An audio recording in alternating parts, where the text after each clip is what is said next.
तो नमस्कार आप सभी को दोस्तों। तो सबसे पहले हमारी जो प्रक्रिया रहती है कि हम लोग प्रेजेंस में आएंगे, एक लंबी गहरी सांस लिए हुए, चेहरे पे मुस्कान रखते हुए हम लोग जब भी किसी भी चीज को आत्मसात करें, कोई किताब पढ़ें, कोई भी लेक्चर सुने, किसी भी डिस्कोर्स के अंदर बैठें, तो ये बेहद जरूरी है कि हम प्रेजेंस में हों। अगर हम मन में अटके हुए हैं, बहुत सारे विचार हमारे अंदर चल रहे हैं, तो बड़ा मुश्किल हो जाता है चीजों को सही मायने में समझना जो समझाई जा रही है। क्योंकि ज्यादातर देखा गया है ना दोस्त, हम लोग एक से कुछ समझने की कोशिश करते हैं, और जब भी इंसान एक वासना के मन से कुछ भी समझने की कोशिश करेगा तो उसको वो रिजल्ट नहीं मिलेंगे जो वो पाना चाहता है। तो आज का टॉपिक बड़ा इंटरेस्टिंग टॉपिक दोस्त, जिसका नाम है मूड। हम एक दो बार अपनी पिछली 18 क्लासेस के अंदर एक दो क्लासेस में इस पर हम लोगों ने बात करी है, पर आज इसको हम थोड़ा सा डिटेल लेते हैं। मूड कौन है दोस्त?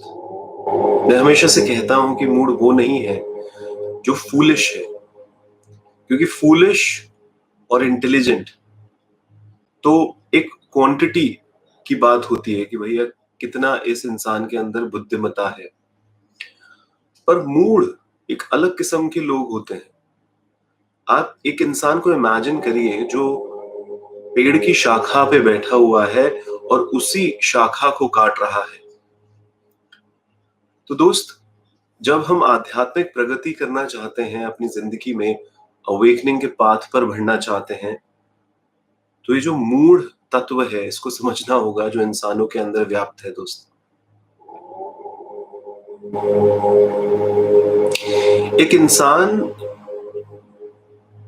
जो सही मायने में पीठ करके बैठा हुआ है भगवान से, उसको आध्यात्मिक दुनिया के अंदर मूड कहा जाता है। एक इंसान जो खुद सुसाइडल टेंडेंसीज को अपने अंदर पनपा रहा है। अब ये सुसाइडल टेंडेंसी क्या है दोस्त?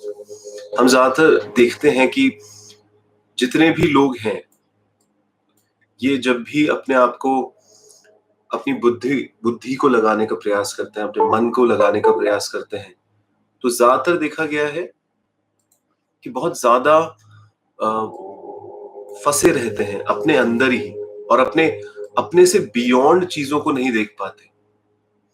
और जब एक इंसान अपने से बियॉन्ड चीजों को नहीं देख पाता, तो वो एक अंधी जिंदगी जीता है दोस्त। एक अंधी सी जिंदगी हम लोगों को प्रतीत होती है कि आप देखिए ना, कितना सारे लोग हैं, वो किस तरीके से अपनी जिंदगी को बिता रहे हैं, कैसे अपनी लाइफ को काटते हैं, सिर्फ आहार निद्रा भय मैथुन के अंदर। तो क्या आप भी जब भी भगवान को रिमेम्बर करते हैं, याद करते हैं, तो पहली बात तो हम एक नास्तिक की कैटेगरी में आते हैं कि भाई ठीक है, होगा भगवान, पर मैं तो खुद पे बिलीव करता हूँ, खुद की बुद्धि पर, खुद के अनुभव पर। मेरे को तो सिर्फ इतनी ही समझ है। जो आस्तिक होगा वो रिचुअल्स के अंदर फंस जाता है। ध्यान रखिएगा दोस्त, जो भगवान को कहता है कि मैं भगवान को मानता हूं, पर तब भी एक रिचुअल्स में फंसा हुआ है। रिचुअल्स का मतलब है आरतियां गाता है, हो सकता है नमाज पढ़ता है, हो सकता है इबादत करता है किसी भी प्रकार से, पर तब भी प्रेयर करने का जो सही तरीका है उसको ना तो जानता है, ना भगवान का जो प्रेम है वो उसके अंदर व्याप्त हुआ है। उसको तो बस कोई रीति रिवाज फॉलो करना है, क्योंकि सब फॉलो करते आए हैं, उनके दादा परदादा फॉलो करते हुए आए हैं, पिताजी माताजी फॉलो करती हुई आई हैं, तो वो भी फॉलो कर रहा है अपनी जिंदगी के। हम किसी भी क्षण पे खुद को ऑब्जर्व करके ये पता लगा सकते हैं दोस्त कि हम मूड हैं या कैसे हैं। बहुत आसानी से पता लगाया जा सकता है। इसके लिए कोई बहुत ज्यादा क्रांतिकारी कोई चीज करने की जरूरत नहीं है आप लोगों को। अब how to go about it, कैसे आप पता लगाएं कि हमारे अंदर कितनी मूर्ता है, हम कितने मूर्ता की कैटेगरी में आते हैं, इसको समझिए दोस्तों। मैं लगातार लोगों से कहता हूं कि आप अपने आप को पूरी तरीके से एक्सप्रेस कर पा रहे हैं या नहीं कर पा रहे हैं। इसको इस मेटाफोर से समझिए कि एक फूलों की बेल है। अब एक नास्तिक इंसान फूलों की बेल के पास से गुजरा और उसने एक फूलों की बेल पे कटाक्ष कर दी कि भाई ये तो तेरी मजबूरी है, ये तो तेरी मजबूरी है कि तेरे को फूलों को खिलाना पड़ता है। अब जो भी इंसान अंदर से खुशी से भरा हुआ नहीं होगा, इंफीरियोरिटी कॉम्प्लेक्स से गुजर रहा होगा, किसी भी कारणवश खुद पे विश्वास नहीं करता होगा, उस पिता परमेश्वर पे विश्वास नहीं करता होगा, तो ज्यादातर देखा गया है कि उसको ये दुनियावी बातें बड़ा प्रभावित करती हैं दोस्त, जैसे हमें भी करती हैं। फूलों की बेल को भी बहुत अजीब लगा कि ये क्या बात हुई, मैं जब फूलों को खिलाना चाहूं तभी फूल खिले, पर अगर मैं नहीं भी खिलाना चाहूं तो भी खिल रहे हैं, तो मेरी स्वतंत्रता कहाँ। तो उसने डिसाइड कर लिया और उसने पिता परमात्मा को बोल दिया कि भाई मैं तो नहीं खिलूंगी आज से। और भगवान क्योंकि सर्वशक्तिमान है, उसने भी कह दिया जैसी तेरी मर्जी। आज आप देखिए ना, इस पूरे संसार के अंदर कोई भी इंसान जब उठ के ये कहता है कि भगवान मैं तुझको नहीं मानता, तो ऐसा थोड़ी ना है कि उसकी सांस रोक दी जाती है, ऐसा भी नहीं है कि उससे उसकी रोशनी छीन ली जाती है, सूरज छीन लिया जाता है उससे, या फिर उससे ऑक्सीजन छीन ली जाती है। ठीक है भाई, तुम्हें मानना है तो मानो, तुम्हें नहीं मानना तो मत मानो।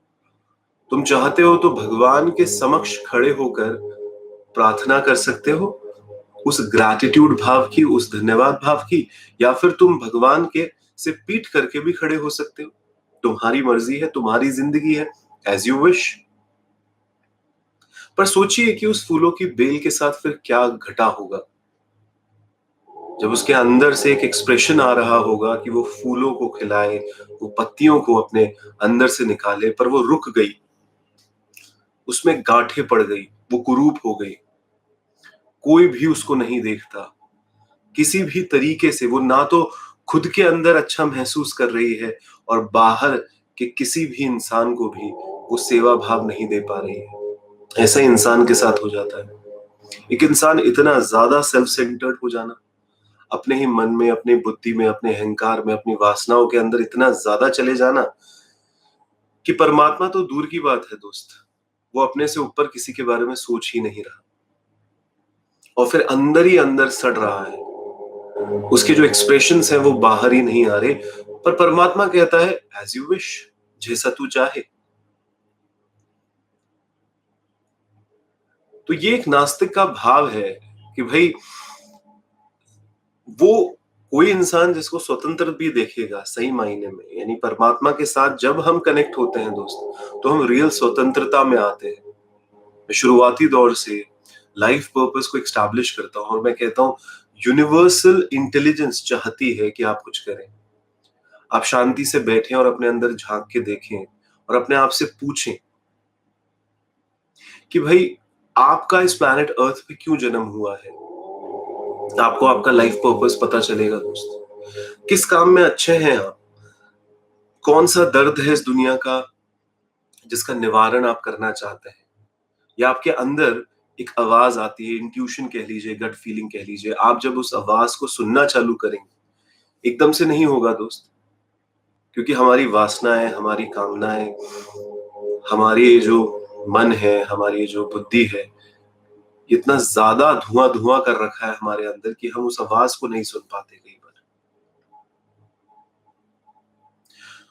तो जब हम उस आवाज को सुनेंगे और उस लाइफ पर्पस को समझेंगे और उसको एक्सप्रेस करना चालू कर देंगे, तो सही मायने में हम ये मानेंगे कि हाँ वो है, वो खुदा है, वो परमात्मा है। उस यूनिवर्सल इंटेलिजेंस को लगातार महसूस करेंगे। और अगर आप ये नहीं कर रहे हैं, तो जैसे एक फूलों की बेल पे जो एक्सप्रेस नहीं कर पाती है और वो इतनी कुरूप हो जाती है, उसमें गांठें पड़ जाती है, तो हम उससे बहुत ज्यादा अलग नहीं है दोस्त, बहुत ज्यादा अलग नहीं है। दोस्त, क्या आप अपने खुद के आंतरिक स्वभाव से लड़ रहे हैं? आप क्या उस परमात्मा के विरोध में खड़े हुए हैं? अगर आप उसको विरोध कर रहे हैं, उससे विरोध कर रहे हैं, तो आप याद रखिएगा, आप खुद से विरोध कर रहे हैं। अगर आप उससे विरोध कर रहे हैं, तो आप खुद से विरोध कर रहे हैं दोस्त। जितना जल्दी इस बात को समझें, अनुभव में लेके आए, उतना आपको क्लियर होगा। कई बार नास्तिक लोग हमसे ये बोलते हैं कि भाई ये क्या बात हुई, भगवान को भजेंगे तो हम इंटेलिजेंट, और इस भगवान को अगर हम नहीं भजे तो हम लोग मूर्ख। ये क्या कॉन्सेप्ट है? यानी वो चाहता है कि हम उसको भजें। ध्यान रखिएगा, वो नहीं चाहता कि आप उसको भजें। पर अगर आप उसको नहीं भज रहे तो आप इडियट हैं। दोनों में बहुत डिफरेंस है। उनको हम लोग याद करेंगे तो ही हम मूर्खता से दूर जाएंगे। ये एक बात है, उनको हम याद करेंगे तो ही हम मूर्खता से दूर जाएंगे, और हम उनको याद नहीं कर रहे इसलिए हम मूढ़ हैं। निश्चित ही दोस्त, अगर हम जिंदगी का सही मायने में लक्ष्य ही नहीं समझ रहे, हम जिंदगी जो हमारे को इतनी खूबसूरत जिंदगी मिली है उसको, उसके गिफ्ट को नहीं समझ रहे, सही मायने में उस पिता परमेश्वर के प्रति धन्यवाद का भाव लेके नहीं बैठे हुए, तो अब सोचिए हमारे क्या एक्सप्रेशन होंगे, किस तरीके से हम अपनी जिंदगी बिता रहे हैं, और आज भी बिता ही रहे हैं लोग कितना।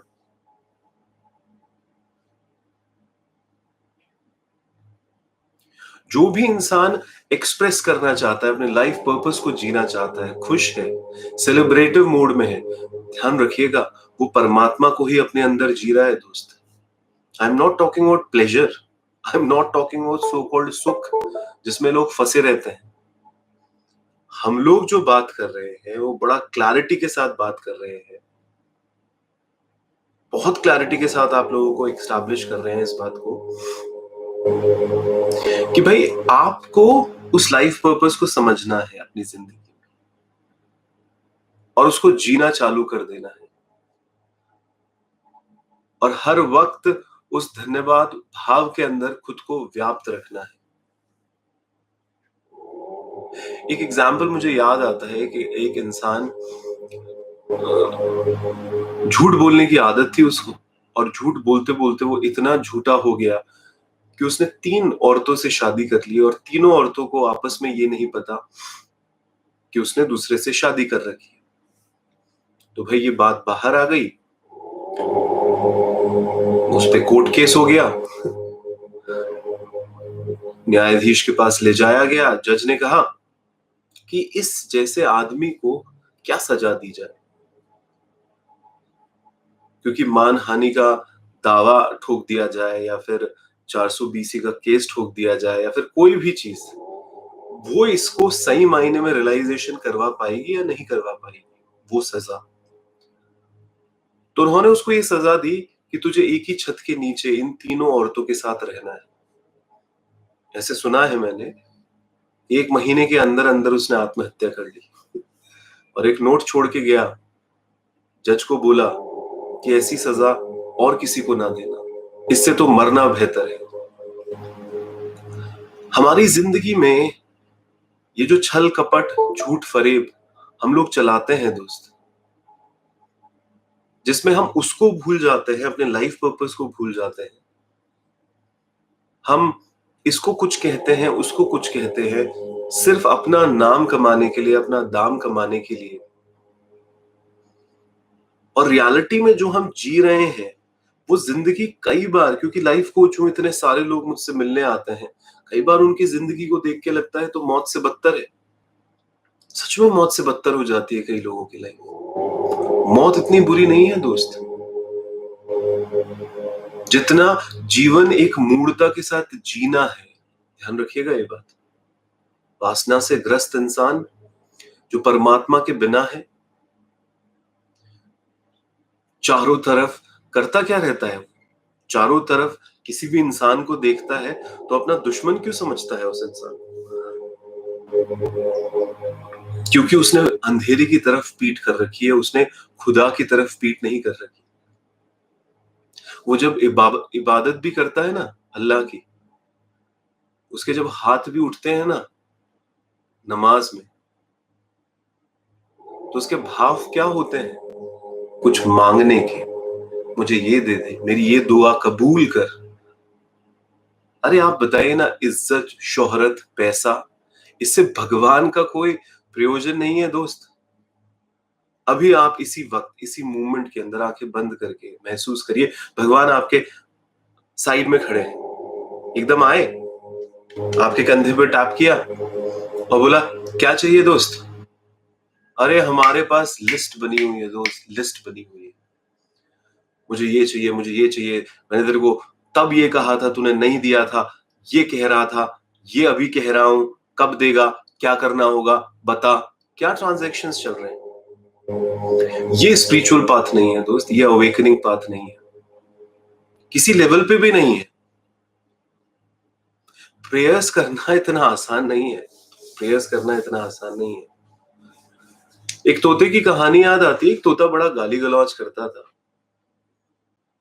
तो जो मेम साहब थी उस तोते की, वो बड़ा परेशान रहती थी उससे, ये इतनी गाली गलौज करता है, और इसके साथ क्योंकि बाजारू तोता था, बाजार से लेके आई थी, बाजार में बैठे बैठे उन थड़ियों के अंदर गाली बकना सीख गया था राहगीरों से सुन सुन के। अब कोई मेहमान आता मेम साहब के घर पे तो बड़े उनको ऑकवर्ड सा, एम्बैरेस्ड फील होता भाई। चर्च जाती थी वो मेम साहब, पादरी को बोला, भाई पादरी जी इस तोते का कुछ करो, इंसानों को तो आपने बहुत बदला है, इस तोते को भी बदलो। तो बोला वैसे तोते को मेरी भाषा तो समझ में आएगी नहीं, पर मैंने एक फीमेल तोता पाल रखा है, तो एक जो मादा तोता है मैं उसके साथ इसको रखता हूं, क्योंकि वो हम तो पूरे दिन प्रेयर्स करते रहते हैं, वो जो फीमेल तोता है वो भी रेगुलर प्रेयर करती रहती है, तो निश्चित ही उसके थॉट्स अच्छे होंगे, उसके साथ ही इसको पिंजरे में रख देते हैं। तो जब इस मेल तोते को फीमेल तोते के साथ रखा गया, तो जैसे पिंजरे में रखा गया तो थोड़ी देर तक तो दोनों कुछ नहीं बोले। फिर मेल तोते ने कहा, तुम्हारा क्या ख्याल है मेरे लिए? तो फीमेल तोते ने कहा, इतने सालों से जो मैं प्रेयर्स कर रही थी आज कबूल हुई। यही है जिंदगी दोस्त, यही है जिंदगी। ये जो प्रार्थना करने के लिए हम बैठते हैं ना, सो कॉल्ड हम रोज सुबह पूजा करते हैं, करते ही होंगे, हम फलाना रीति रिवाज निभाते हैं, हम ढिमाका रीति रिवाज निभाते हैं, वो जो चेतना लेके जाते हैं, उस चेतना में कितनी धूल जमी हुई है दोस्त, इच्छाओं की, कामनाओं की, भिखारी बने की। भिखारियों की तरह भगवान के सामने हम पहुंच जाते हैं और निरंतर यही बोलते रहते, कुछ दे दे, कुछ दे दे, मैं क्या करूं जिससे तू देगा, यानी बिजनेस ट्रांजैक्शन चलते रहता है वहां पे। संसार से दूर गए, भगवान के आगे खड़े हुए, पर इस संसार को लेके गए और संसार की ही बातें करते गए, तो क्या ये प्रेयर हुई? निश्चित ही नहीं हुई दोस्त, ये भी मूर्ता ही हुई। इमेजिन करिए, मूड कौन? जो उस डाली पे बैठा है उसी डाली को काट रहा है। मूड कौन? जो भगवान के सामने पीठ करके खड़ा हुआ है। मूड कौन? जो उस पिता परमेश्वर को धन्यवाद कहने की बजाय भीख मांग रहा है उससे, अपनी वासनाओं को उसके सामने लेके जा रहा है, जिससे उसको कोई प्रयोजन ही नहीं है दोस्त, प्रयोजन ही नहीं है, समझिएगा। कोई इंसान मुझे कहता है, अरे तो उससे नहीं मांगेंगे तो किससे मांगेंगे? तो अपनी मां से सिर्फ अगर मांगता ही है तो तू कितना बड़ा मांगता है। तू अपनी माँ को अगर धन्यवाद नहीं कहता है कि तूने मुझे क्या नहीं दे दिया माँ, तेरी वजह से तो मैं इस एग्जिस्टेंस में आया हूं, मेरा अस्तित्व ही तेरी वजह से, और तू तो मुझे जानती है कि मुझे क्या चाहिए, क्योंकि मैं तो तेरा ही अंश हूं। ये तो माँ के लिए है दोस्त, जिसने सिर्फ इस लाइफ के अंदर हमें जना है, वो तो पिता परमेश्वर है, वो तो सबको जानता है। तू नहीं जानेगा, पर तू क्या सिर्फ भिखारी बना रहेगा? तू माँ से सुबह से लेकर रात तक मांग, सिर्फ मांग। उससे बात ही इसलिए कर क्योंकि तुझे कोई भीख मांगनी है। कैसा रिश्ता हो जाएगा दोस्त?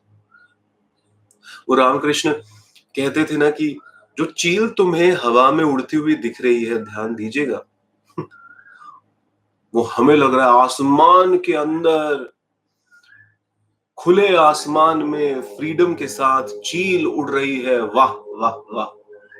नहीं जी, आह आह आह है उसकी चेतना के अंदर। और उसकी चेतना के अंदर आह आह आह क्यों है? इसके पीछे रीजन क्या है? क्योंकि उस चील की नजर उस कचरे के अंदर है कि उसको कोई मांस का टुकड़ा दिख जाए उसके अंदर। उड़ रही है आसमान में। हम जैसे लोग लगते हैं नहा धो के मंदिरों में पहुंच जाते हैं, मस्जिदों में पहुंच जाते हैं, अरे जी स्वर्ण मंदिर जाके आए हैं, अरे जी वैष्णो देवी जाके आए, अरे जी ख्वाजा की दरगाह जाके आए हैं। लग रहा है इबादत करता है, पर वो चील की तरह लगता है। उड़ रहा है आसमान में, प्रेयर्स में, भगवान के संग। और जो चेतना है, जो कॉन्शियसनेस है, वो कॉन्शियसनेस किस पे फोकस्ड है दोस्त? उस कचरे में पड़े मांस के टुकड़े पे। एक प्रसंग मुझे याद आता है कि एक गुरुजी ने अपने शिष्य को कुछ सीखने के लिए एक सम्राट के पास भेजा कि जा, वो सम्राट के बारे में सुना है, तू जा, उससे तू बहुत सीखेगा। तो ये जो शिष्य था, ये सम्राट के राजमहल में पहुंचा, तो वहां देखा कि अर्धनग्न नारियां हर जगह घूम रही हैं। भाई पहुंच गया दरबार के अंदर, वहां पे मदिरा पान हो रहा है, रास लीलाएं हो रही हैं, राजा वहां बैठा हुआ है। उसको अजीब लगा कि ऐसा राजा मुझे क्या सिखाएगा जो दुनियावी लपड़ झपड़ के अंदर पूरी तरीके से ग्रसित है। ये क्या सिखाएगा मुझको? कुछ बोला नहीं, ऑब्जर्व करता रहा। भोजन की व्यवस्था करवाई गई। भोजन में पूरे राजसी ठाट बाट के साथ उसको भोजन परोसा गया। फिर रात्रि का समय हुआ, राजा ने उसको बोला कि भाई अब आप शयन के लिए प्रस्थान करें। राजा ने पूछा आप ठीक तो हैं? बोला ठीक तो कैसे होऊंगा, सारी चीजें देख के मेरा तो मन बड़ा घबरा रहा है। तो राजा ने कहा सुबह बात करते हैं इस पर, आप आज रात तो निकालिए। रात भर करवटें बदलता रहा। सुबह उठा, सुबह उठते ही सबसे पहले दौड़ा दौड़ा राजा के पास गया और बोला मुझसे ना होगा, मैं नहीं रह पाऊंगा यहाँ पर। तो बोला क्यों, आपको रात में ढंग से नींद नहीं आई? अरे रात में नींद कैसे आती? तुमने तलवार जो लटका रखी थी, तो जो बेड था जिसपे शिष्य सो रहा था उसके ऊपर एक तलवार लटक रही थी, और वो तलवार भी कच्चे धागे से लटकी हुई थी। पूरी रात वो घबराता रहा कहीं एक धागा टूट के मेरे पे ना गिर जाए, मैं ज्यादा हिलूं कहीं उस कंपन से कुछ ना हो जाए। राजा ने कहा यही तो तुम्हें पकड़नी है बात। पूरी रात जैसे तुम करवट बदलते रहे, पूरी रात तुम्हारे मन के अंदर एक बेचैनी रही उस मौत की, और तुम एक राजसी ठाट बाट में थे। अगर हम इसी मेटाफोर को अपनी जिंदगी में समझें दोस्त, आज देखिए टेक्नोलॉजी कितनी एडवांस हो गई है। रोटी कपड़ा मकान की जुगत नहीं लगा रहे दोस्त, हम इज्जत नाम शोहरत की जुगत लगाने में लगे हुए हैं। हम सब प्लैनेट अर्थ पे नाम कमाना चाहते हैं, टॉप पे पहुंचना चाहते हैं। अच्छी से अच्छी गाड़ी, अच्छी से अच्छा घर, उससे अच्छा interior, farm houses, foreign trips, यही तो है हमारा सोच। तो राजसी ठाट बाट के लिए मना नहीं किया जा रहा दोस्त, यहाँ पर हम भी करते हैं, आप भी करिए। पर क्या निरंतर उस तलवार को, उस साइकोलॉजिकल तलवार को अपने ऊपर इमेजिन कर पाओगे? कौन सी साइकोलॉजिकल तलवार कि किसी भी वक्त आपकी सांस निकल सकती है? कोरोना ने इतना तो सिखा दिया ना दोस्त हमारे को, कोरोना ने इतना तो सिखाया ही है हमारे को। पिछले 1 साल में क्या हमारे को ये रियलाइजेशन नहीं हुआ कि हम में से किसी की भी कभी भी मौत हो सकती है? तो ये जो 5 मिनट घंटी हिलाते हैं ना, जो बस 4-5 बार नमाज पढ़ लेते हैं, कुछ लोग तो भैया 10 मिनट की नमाज पढ़ के अपने आप को नमाजी कहते हैं। कुछ लोग हैं भैया बहुत अच्छा म्यूजिक लगा लेते हैं, उसको ही भक्ति मान लेते हैं। सुबह आरती चलाता हूँ जी, ये कर लेता हूँ, वो कर लेता हूँ। अरे भाई, प्रेयर का मतलब कोई रिचुअल नहीं है। प्रेयर का मतलब है, पहली बात तो रोम रोम के अंदर, सांस सांस के अंदर 24/7 उस भाव के अंदर, उस प्रेजेंस के अंदर रहना और समझना कि मेरा डीपर आय है, मैं आत्मा हूं, मैं शरीर नहीं हूं, मैं मन नहीं हूं, मैं उसका बच्चा हूं। किसी भी क्षण वो मुझे बुला सकता है अपने पास। मेरे पास भोग विलास के समस्त साधन होंगे, आसपास चल रहा होगा, पर तब भी मेरा जो जो डीपर आय है, जो कॉन्शियसनेस है, वो ऐसी सिर्फ मिरर की तरह होगी कि उस मिरर पे कुछ भी ये भोग विलास अपना चेहरा देख के निकल जाएगा, पर उस मिरर पे कुछ प्रभाव नहीं पड़ेगा दोस्त। मैं कोई कैमरा नहीं होऊंगा कि उस पे इन सारी वासनाओं की छाप पड़ती रही। और 24 घंटे उस ध्यान में रहना कि धन्यवाद कि तूने मुझे ये जिंदगी दी, कितने लोगों को जिंदगी मिल ही नहीं पाती। 5 मिनट से नहीं होगा दोस्त। रोए रोए के अंदर, आपकी सांस के अंदर भगवान का नाम, यही मूर्ता से दूर लेके जाएगा आपको। क्योंकि जहां जहां आप उस परमेश्वर को भूलेंगे ना, उतना ज्यादा मूड होते चले जाएंगे अपनी जिंदगी। एक दोस्त मेरे पास आया, लाइफ कोच हूं, ब्रेकअप के बड़े केसेस आते हैं। ब्रेकअप से पहले आता था मिलने तो दुखी था अपनी गर्लफ्रेंड से, कुछ ऐसी घटना घटी कि ब्रेकअप हो गया, स्वतः ही हो गया, उसको ज्यादा कुछ करना ना पड़ा, दुखी रहा। पर फिर आया और बोला एक नया रिलेशनशिप बना है आदि, अब मैं वापस से कमिटेड हूं। मैंने एक पल के लिए ठिठका और सोचा कि यार भाई, अभी ये इंसान इतना दुखी था, फिर इसका ब्रेकअप हुआ तब दुखी था, फिर वापस से कमिटेड हो गया। पर ये देखा है लोगों के अंदर, मैंने इतने सारे लोगों से निरंतर बात करता रहता हूं कि ये जो अनुभव है ना, इसको अपनी जिंदगी में स्ट्रॉन्गर नहीं बनाते, ये जो आशा की किरण है इसको ज्यादा स्ट्रॉन्गर बनाते हैं। अरे जो पहले हुआ आदि वो अब थोड़ी ना होगा, जो हुआ सो हुआ आदि। कहाँ एक्सपीरियंसेस याद रख पाते हैं हम? क्या अपने एक्सपीरियंसेस को सही मायने में यूज भी कर पाते हैं अपनी जिंदगी में? यही तो मूर्ता की लाइफ है दोस्त, यही तो मूर्ता की लाइफ है। मैं आपसे गुजारिश करूंगा कि आप सच्चे बनिए खुद से। मैं भी निरंतर यही प्रयास करता रहता हूं कि यार सच्चाई, और सच्चाई का मतलब क्या है, सरल हृदय का मतलब क्या है दोस्त? क्रिश्चियनिटी के अंदर हम जब बाइबल पढ़ते हैं, इसमें कन्फेशन को बहुत ही स्ट्रांगली एस्टैब्लिश किया गया दोस्त। और कन्फेशन का मतलब क्या है? देखिए, अगर आप पोजीशन के पीछे भाग रहे हैं, जैसे पॉलिटिशियंस भागते हैं, तो कई बार इमेजिन करिएगा एक इंसान इतना इंफीरियोरिटी कॉम्प्लेक्स से जूझ रहा है अपनी जिंदगी में कि उसको लगता है कि जब उसको कोई पोजीशन मिलेगी समाज में, उसका नाम होगा, उसकी पोजीशन होगी, तभी उसकी इज्जत होगी। एक औरत को इमेजिन करा जो बैग लेके चलती है और सारा मेकअप का सामान भी उसके अंदर रखती है। खुद पे भरोसा नहीं है उसको, झट से उसको थोड़ा सा मौका मिलता है तो जो कुरूप चेहरा है उसको छुपाने के लिए वो क्या करती है, मेकअप शेकअप लगा लेती है झट से दोस्त। ये जो ब्यूटी की इंडस्ट्री इतनी बढ़ रही है, वो उस कुरूपता को छुपाने के लिए तो बढ़ रही है दोस्त।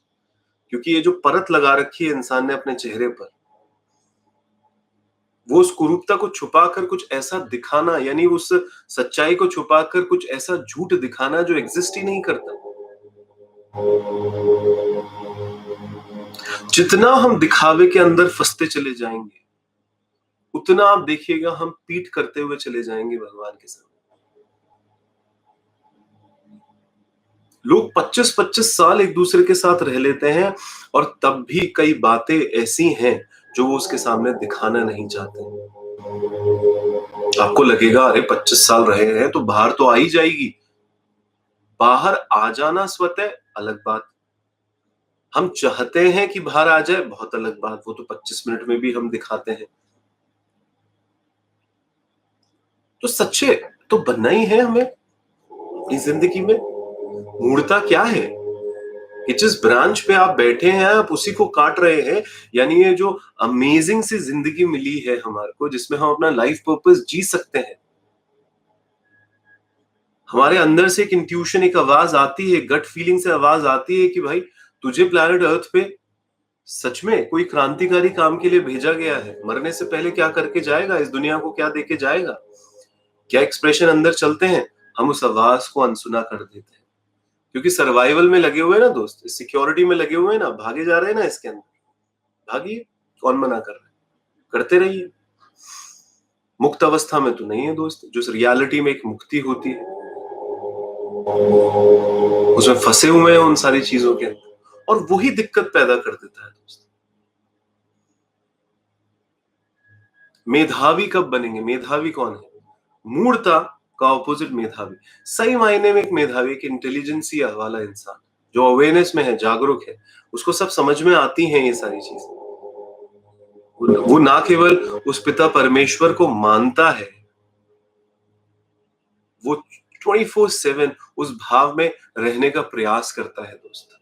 क्योंकि ये कोई वेकेशन नहीं है, ये कोई हॉबी नहीं है जो हम सुबह कर लेते हैं। हाँ जी, सालों से कर रहे हैं, सुबह उठते हैं, नहाते धोते हैं, मशीन की तरह भगवान के सामने दिया बत्ती कर देते हैं, 5 मिनट दिया बत्ती करते हैं, और बाकी के आप देखो धूम मचाते हैं 23 घंटे, 55 मिनट सारी वासनाओं के अंदर रहता है, फिर 5 मिनट दिया बत्ती कर देते हैं। जी ये तो हमेशा से सुबह दिया बत्ती करती है, ये तो सालों से व्रत कर रही है। क्या करें सर, तालियां बजाएं? बातों में ही पता चल जाएगा कौन कितना मूड है, बिहेवियर में ही पता चल जाएगा कौन कितना मूड है। बाद की बात तो बाद की होगी दोस्त। तो इस अवेयरनेस में खुद को निरंतर रखिए। मैं हमेशा से आप लोगों से गुजारिश करता हूं कि कभी भी मेरा सेशन सुने, स्टार्टिंग से सुने। बीच में अगर आप जुड़ते भी हैं तो भी आप स्टार्टिंग से सुने। कई लोग सोचते हैं, जैसे नहीं हम लोग अंग्रेजी पिक्चरों में कोई किसिंग सीन देखने के लिए ऐसे निकाल देते हैं कि भैया किसिंग सीन कहाँ है। ऐसे कई लोगों को मैंने देखा है कि मेरे लेक्चर्स को ऐसे सुनते हैं कि धांसू बात कहाँ बोली है, और आगे निकालते रहेंगे, अरे ये तो मुझे पता है, ये तो मुझे पता है। दोस्त, आपको कितना भी पता हो, तरीके से सुन लीजिएगा, तरीके से नोट्स बना लीजिएगा, क्योंकि ये मेरी बातें नहीं है।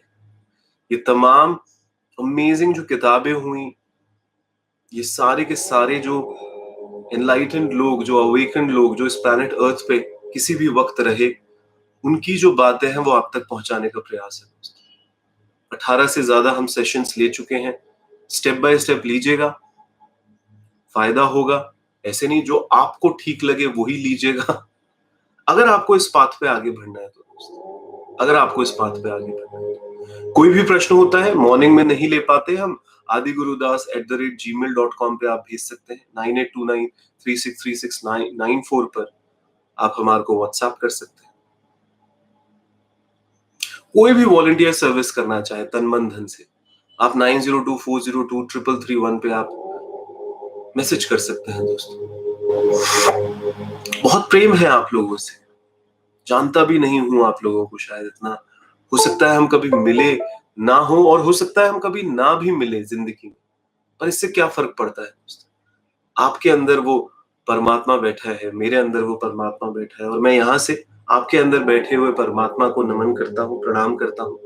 आप इतने पीसफुली मुझे सुनते हैं, इतने भाव विभोर होके कई लोग सुनते हैं, मेरे को मैसेजेस भी कई लोग करते हैं। और मैं तो चाहूंगा आप 9829363694 पर मैसेज जरूर किया करें, क्योंकि कई बार हम लोग लाइव चैट नहीं पढ़ पाते, बिकॉज हमारे ये कैमरे के ऊपर देखते रहते हैं हम लोग यहाँ पर और बात करते रहते हैं। तो आप बताइएगा कि आपको कैसे लगते हैं मॉर्निंग लेक्चर, अच्छा लगेगा हमें। यही जो धन्यवाद का भाव होता है ना सबके प्रति दोस्त, भगवान के प्रति, सबके प्रति, वो हमारे को मूर्ता से बहुत दूर लेके जाता है। हमेशा मैं कहता हूँ, आप ये सोचिए आप क्या कर सकते हैं? आप मेरे लिए क्या कर सकते हैं? आप समाज के लिए क्या कर सकते हैं? मैं हमेशा यही सोचता हूँ ना कि मैं आपके लिए क्या कर सकता हूँ, मैं समाज के लिए क्या कर सकता हूँ। तो यही एक देवता की निशानी है। एक देवगण होते हैं ना, राक्षस गण ही इंसान कौन होता है? जो सिर्फ खुद का सोचता है कि मुझे क्या मिल जाए, मैं क्या ले लूँ, मैं क्या ले लूँ। झट से आप देवता गण में आ जाएँगे, जब हम लोग सोचने लग जाएँगे समाज के लिए, लोगों के लिए। बहुत बदलाव आएगा दोस्त। तो मैं आप सबके लिए प्रार्थना करूँगा कि आपकी ज़िंदगी में शांति बनी रहे, शांति में रहें आप, सफलता के कदम चूमें। तो इसी भाव के साथ बहुत अच्छा लगता है आपसे बात करके, कल फिर से मुलाकात होएगी। बहुत-बहुत धन्यवाद, आपसे बात करते हैं, अच्छा लगता है। Thank you so much, thank you. आज इतनी बात करेंगे हम लोग और ऐसे ही अपना साथ बनाए रखें, प्रेम बनाए रखें, बहुत अच्छा लगता है दोस्त, बहुत ही अच्छा लगता है।